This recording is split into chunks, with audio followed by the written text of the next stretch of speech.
Hi guys, happy Friday. Gawa tayo guys, may nag-order sa akin.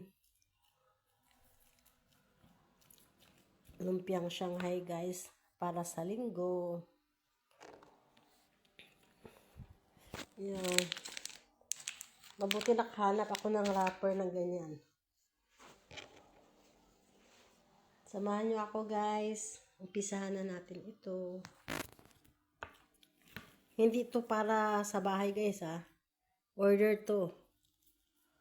Birthday. Marami yan. Yan. Okay guys. Tapos na guys. Naluto ko na yung order. Sarap. Yummy, yummy. Lumpiang Shanghai. Yay. Kain tayo guys. May orange ako. Yummy. Lumpiang Shanghai.